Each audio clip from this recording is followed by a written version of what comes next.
નમસ્કાર મિત્રો, આપ સૌ મિત્રોનું સ્વાગત છે અમારી ચેનલ અંતરની વાણીમાં એક નવી દિશા, નવી યાદી, નવી માહિતી વિશે અને નવી વિચારધારા સાથે. તો ચાલો જાણીએ નવા વિડીયોના વિશે.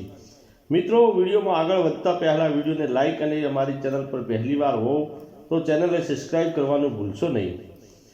મિત્રો, સાચવજો મંગળવાર 17 ફેબ્રુઆરી 2026ની તારીખને પોતાની ડાયરીમાં લાલ સહીથી નોંધી લેજો. આ કોઈ સામાન્ય દિવસ નથી. બ્રહ્માંડમાં એક એવી ઘટના ઘટવા જઈ રહી છે જેને છેલ્લા 300 વર્ષમાં નથી થઈ. આ એ દિવસ છે જ્યારે આકાશમાં સૂર્ય તો હશે પણ રોશની નહીં હોય. દિવસમાં રાત હશે જેવો માહોલ હશે અને આ અંધકાર વચ્ચે જ 6 રાશિઓના અંધકાર ઘરમાં કુબેરનો ખજાનો ખુલવાનો છે. જી હા, તમે બિલકુલ સાચું સાંભળ્યું. 17 ફેબ્રુઆરીએ લાગનારું ભયંકર સૂર્યગ્રહણ, જેને જ્યોતિષશાસ્ત્રમાં મહા સૂર્યગ્રહણનું નામ આપવામાં આવ્યું છે, તે કેટલાક લોકો માટે તબાહી લઈ શકે છે. પરંતુ તે 6 રાશિઓના નામ આજે હું તમને જે જણાવવા જઈ રહ્યો છું, તેમના માટે આ ગ્રહણ વરદાન સાબિત થશે. તેમની કિસ્મતનું તાળું હવે બસ ખુલવાનું જ છે. થોભો વિડીયોને છોડીને જવાની બિલકુલ ભૂલ કરતા નહીં, કારણ કે આ 6 રાશિઓમાંથી એક રાશિ એવી છે જેને ધન તો મળશે, પણ જો તે ગ્રહણ દરમિયાન એક નાની ભૂલ કરી દીધી તો તે પણ ધનને તે ક્ષણે રાખ બની જશે. તે કઈ રાશિ છે અને તેની શું સાવધાની રાખવી છે તે હું તમને વિડીયોની વચ્ચે જણાવીશ. એટલા માટે એક શબ્દ ધ્યાનથી સાંભળજો, કારણ કે આજનો વિડીયો તમારી અને તમારા પરિવારની તકદીર બદલી શકે છે. મિત્રો, 17 ફેબ્રુઆરી 2026નું આ સૂર્યગ્રહણ કુંભ રાશિમાં લાગવા જઈ રહ્યું છે. જ્યોતિષશાસ્ત્ર અનુસાર જ્યારે પણ સૂર્ય શનિના ઘરે એટલે કે કુંભ રાશિમાં ગ્રહણનો શિકાર થાય છે ત્યારે એક વિસ્ફોટ યોગ બને છે. આ ઉર્જાનું એવું તોફાન છે જેને પથ્થરોને પણ પીગળાવી શકે છે. પણ ગભરાવાની જરૂર નથી, કારણ કે શાસ્ત્રોમાં લખ્યું છે કે જ્યારે વિષ નીકળે છે ત્યારે તેની પાછળ અમૃત પણ નીકળે છે. આ ગ્રહણ વિશે તો આખી દુનિયા પર અસર કરશે, પરંતુ તેનું અમૃત માત્ર તે 6 વિશેષ રાશિઓને મળશે જેના પર સૂર્ય અને શનિદેવની બંનેની અસીમ કૃપા થવાની છે. આજે તમને જણાવીશ કે તે કઈ 6 રાશિઓ છે જે કરોડપતિ બનવાની તકારમાં સૌથી આગળ ઊભી છે. તેમના જીવનમાં શું બદલાવ આવશે, તેમણે ગ્રહણના સૂતક કાળમાં શું કરવું, અને સૌથી મહત્વની વાત એ કે ગુપ્ત મંત્ર વિશે પણ જણાવીશ, જેનો જાપ તો તમે ગ્રહણના મોક્ષ કાળમાં પણ કરી લો તો તમારી 7 પેઢીઓ પણ બેસીને ખાશે. તો ચાલો સમય બગાડ્યા વિના બ્રહ્માંડના આ રહસ્ય પરથી પડદો ઉઠાવીએ. સૌથી પહેલાં વાત કરીએ તે ડરની, જે લોકોના મનમાં લોકો કહી રહ્યા છે કે આ ગ્રહણ અનર્થ લાગશે. જુઓ, અનર્થ તો તેમના માટે છે જેને અધર્મના રસ્તા પર છે, પરંતુ જે લોકો ધર્મ અને કર્મના વિશ્વાસ રાખે છે તેમના માટે આ સ્વર્ણ યુગની શરૂઆત છે. ગ્રહણનો સમય એક એવો સમય હોય છે જ્યારે બ્રહ્માંડના દરવાજા ખુલી જાય છે. તમે જે માંગશો તે મળશે. બસ તમને માંગવાની સાચી રીત અને સાચો સમય ખબર હોવી જોઈએ. ચાલો હવે જાણીએ તે ભાગ્યશાળી રાશિઓ વિશે. આપણી યાદીમાં જે સૌથી પહેલા રાશિ છે જેના નામ પર ધન વર્ષા થવાની છે. નંબર 1, મેષ રાશિ. મેષ રાશિના લોકો ધ્યાનથી સાંભળો. તમારા માટે આ સૂર્યગ્રહણ 11મા ભાવમાં લાગવા જઈ રહ્યું છે. 11મો ભાવ એટલે કે લાભનો ભાવ. જ્યોતિષ ગણતરી કહે છે કે 17 ફેબ્રુઆરી પછી તમારા જીવનમાંથી આર્થિક તંગી શબ્દ હંમેશા માટે ભૂસાઈ જવાનો છે. જો તમારું કોઈ સરકારી કામ છેલ્લા કેટલાય સમયથી અટકાયેલું હતું, ફાઇલો ધૂળ ખાઈ રહી હતી, તો તૈયાર થઈ જાઓ. ગ્રહણ પૂરું થતાં જ તમને એવા સમાચાર મળશે કે તમે ખુશીથી ઝૂમી ઉઠશો. તમારા માટે આવકના નવા શસ્ત્રો ખુલવાના છે. કદાચ તમને લાગતું હશે કે હું વધારીને બોલી રહ્યો છું, પણ વિશ્વાસ કરો, ગ્રહોની ચાલ આ તરફ જ ઇશારો કરી રહી છે. જે લોકો વેપાર કરે છે તેમને કોઈ બહુ મોટો ઓર્ડર મળી શકે છે, પણ મેષ રાશિના લોકોએ એક વાતનું વિશેષ ધ્યાન રાખવાનું છે. તમારે ગ્રહણ દરમિયાન કાળા કપડાં બિલકુલ નહીં પહેરવાના. આ વાત બનતા કામને બગાડી શકે છે. નંબર 2, વૃષભ રાશિ. વૃષભ રાશિના લોકો માટે આ સૂર્યગ્રહણ કર્મ ભાવમાં હલચલ મચાવવાનું છે. તમારા 10મા ભાવમાં આ ગ્રહણ લાગી રહ્યું છે, જેનો અર્થ છે કે તમારી તકદીરમાં એક એવો ઉછાળો આવશે જેની તમને કલ્પના પણ નહીં કરી હોય. જો તમે નોકરી કરો છો તો પ્રમોશનનો લેટર ટાઈપ થઈ ચૂક્યો છે, બસ તમારા હાથમાં આવવાનો બાકી છે. જો તમે બેરોજગાર છો અને નોકરીની શોધમાં આમ તેમ ભટકી રહ્યા છો તો 17 ફેબ્રુઆરી પછી તમારે ભટકવું નહીં પડે. કામ સામેથી ચાલીને તમારી પાસે આવશે. અને જે લોકો શેર બજાર કે સટ્ટા બજારમાં રુચિ રાખે છે તેમના માટે પણ આ સમય કોઈ જેકપોટ નથી ઓછો નથી. પરંતુ સાવધાન, લાલચમાં આવીને તમારી બધી જમાપૂંજી લગાવી ન દેતા.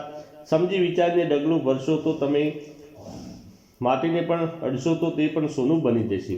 વૃષભ રાશિવાળા માટે એક વિશેષ ઉપાય છે. ગ્રહણ સમાપ્ત થયા પછી કોઈ ગરીબને અન્નનું દાન જરૂર કરો. તેનાથી તમારા ધન ભંડાર ક્યારેય ખાલી નહીં થાય. મિત્રો, ત્રીજી રાશિનું નામ જણાવતા પહેલાં હું તમને તે ખતરા વિશે યાદ અપાવી દઉં જેનો ઉલ્લેખ મેં શરૂઆતમાં કર્યો હતો.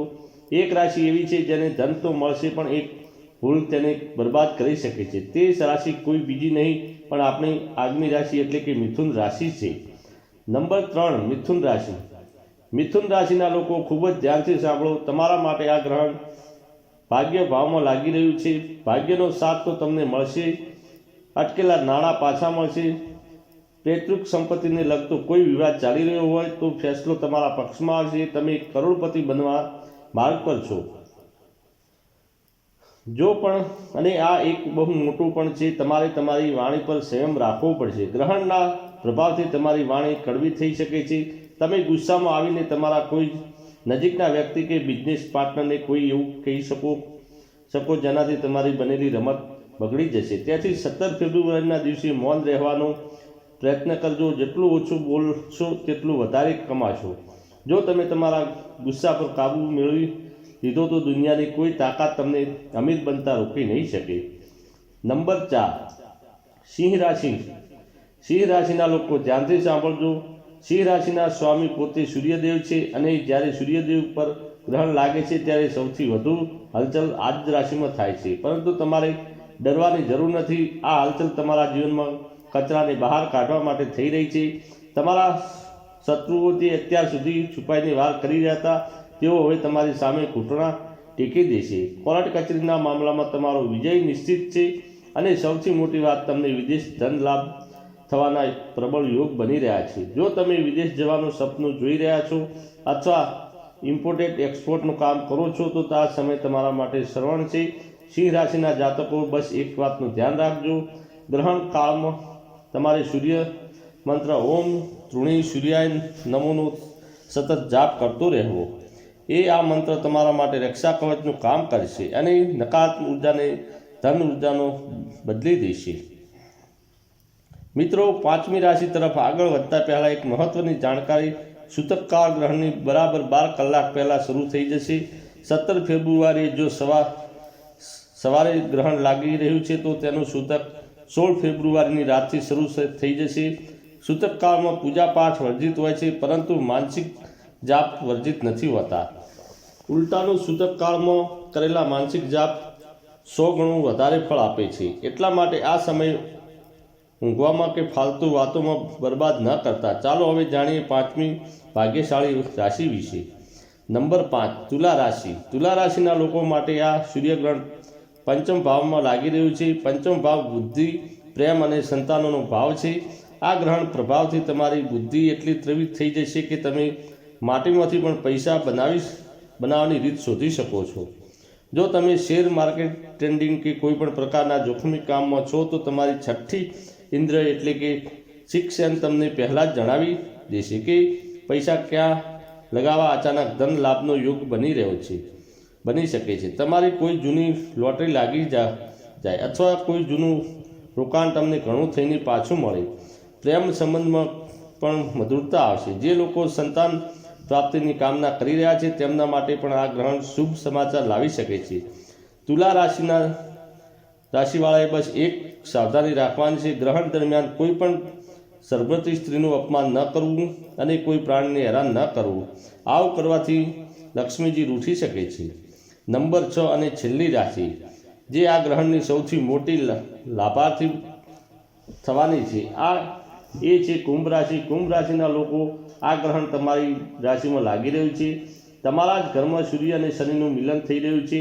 આ એક બહુ મોટો રાજયોગ છે. તમારા વ્યક્તિત્વમાં એક એવું ચુંબકત્વ આવશે કે લોકો તમારી તરફ ખેંચાઈ આવશે. સમાજમાં તમારું માન સન્માન વધશે, લોકો તમારા અભિપ્રાય અને મહત્ત્વ આપશે અને ધન તો તમારી પાસે એવી રીતે આવશે જાણે વરસાદનું પાણી આવે છે. ચારે દિશામાંથી લક્ષ્મીનું આગમન થશે. નોકરી, વેપાર, રોકાણ દરેક જગ્યાએ તમે ફાયદો દેખાઈ રહ્યો છે. તમે કોઈ નવું કામ શરૂ કરવા માંગતા હો તો 17 ફેબ્રુઆરી પછીનો સમય સર્વોત્તમ છે. એક બસ વાતનું ધ્યાન રાખજો, અહંકાર ન કરતા, કારણ કે શનિને અહંકાર બિલકુલ પસંદ નથી. જો પૈસા આવ્યા પછી તમારા અભિમાન આવી ગયું તો તે પૈસા એટલી જ ઝડપથી આવ્યા હતા તેટલી જ ઝડપથી ચાલ્યા પણ જશે. નિમ્રતા બનો અને દાન પુણ્ય કરતા રહો. મિત્રો, આ હતી તે 6 રાશિઓ જેમના માટે 17 ફેબ્રુઆરી 2026નું સૂર્યગ્રહણ જીવન બદલવાનું સાબિત થશે. પરંતુ એનો અર્થ એ નથી કે બાકીની રાશિઓ નિરાશ થઈ જાય. ઈશ્વરની કૃપા બધા પર હોય છે. જો તમે સાચા મનથી ઉપાય કરશો તો તમે પણ લાભ મળશે. હવે હું તમને તે મહા ઉપાય જણાવવા જઈ રહ્યો છું જે બધી રાશિના લોકો કરી શકે છે અને આ ગ્રહણનો લાભ ઉઠાવી શકે છે. ધ્યાનથી સાંભળો. ગ્રહણ સમાપ્ત થયા પછી સ્નાન કરો અને સ્વચ્છ કપડાં પહેરો. ત્યારબાદ ત્રાંબાના લોટામાં જળ લો, તેમાં થોડું ગંગાજળ, લાલ ચંદન, લાલ ફૂલ અને ઘઉંના થોડા દાણા નાખો. હવે આ જળ સૂર્યદેવને અર્પણ કરો. અગત્ય આપતી વખતે તમારી નજર જળની ધાર પર રાખો અને મનમાં ને મનમાં તમારી મનોકામના બોલો. શાસ્ત્રોમાં પણ કહેવાયું છે ગ્રહણ પછી આપવામાં આવેલું આ આગ્રહ સીધું પરમાત્મા સુધી પહોંચે છે અને તમારી દરેક ઈચ્છા પૂરી થાય છે. આ સિવાય એક બીજો ગુપ્ત ઉપાય છે. ગ્રહણ દરમિયાન એક નારિયેળ લો અને તેને તમારા માથા પરથી 7 વાર ઉતારી લો. પછી ગ્રહણ પૂરું થયા પછી આ નારિયેળ કોઈ વહેતા જળમાં પધરાવી દો. આવું કરવાથી તમારા પર જે પણ ખરાબ નજર કે નકારાત્મક ઉર્જા હશે તે નારિયેળની સાથે વહી જશે અને તમારા જીવનમાં ખુશાલી પાછી આવશે. મિત્રો, 17 ફેબ્રુઆરી આવવામાં હવે બહુ સમય બાકી નથી. તમારી તૈયારી પૂરી રાખો. તમારા મનને શુદ્ધ રાખો. કોઈના પ્રત્યે વેરભાવ ન રાખો, કારણ કે જ્યારે વાસણ ખાલી અને સાફ હોય છે ત્યારે જ તેમાં અમૃત ભરી શકાય છે. જો તમારું મન ઈર્ષા અને રોષથી ભરેલું હશે તો ઈશ્વરની કૃપા તમારા સુધી પહોંચી શકશે નહીં. યાદ રાખો, આ તક વાર નથી આવતી. 300 વર્ષ પછી આ સંયોગ બન્યો છે. ગ્રહોએ પોતાની ચાલ ચાલી લીધી છે. હવે વારો તમારો છે. શું તમે તૈયાર છો તમારા જીવનને બદલવા માટે? શું તમે તૈયાર છો તે ધનને અને સમૃદ્ધિને અપનાવવા માટે જે તમારી રાહ જોઈ રહ્યું છે? કોમેન્ટ બોક્સમાં જય સૂર્યદેવ લખી તમારી હાજરી જરૂર નોંધાવો. તેનાથી અમને ખબર પડે કે તમે આ મહાપરિવર્તન માટે તૈયાર છો. અને હા, જો તમારા મનમાં કોઈ પ્રશ્ન હોય તો બેઝિજક પૂછો અને તમારી શંકાનું સમાધાન કરાવવાનો પૂરો પ્રયાસ કરીશું. આ વિડીયોને તમારા મિત્રો અને સંબંધીઓ સાથે શેર કરવાનું ભૂલતા નહીં, ખાસ કરીને તે લોકો સાથે જેમની રાશિનું નામ જે આજે લીધું છે. બની શકે કે તમારો એક શેર તમારી કિસ્મત બદલી શકે છે. જ્યારે આપણે બીજાનું ભલું કરીએ છીએ ત્યારે ઈશ્વર આપણું ભલું આપોઆપ કરી દે છે.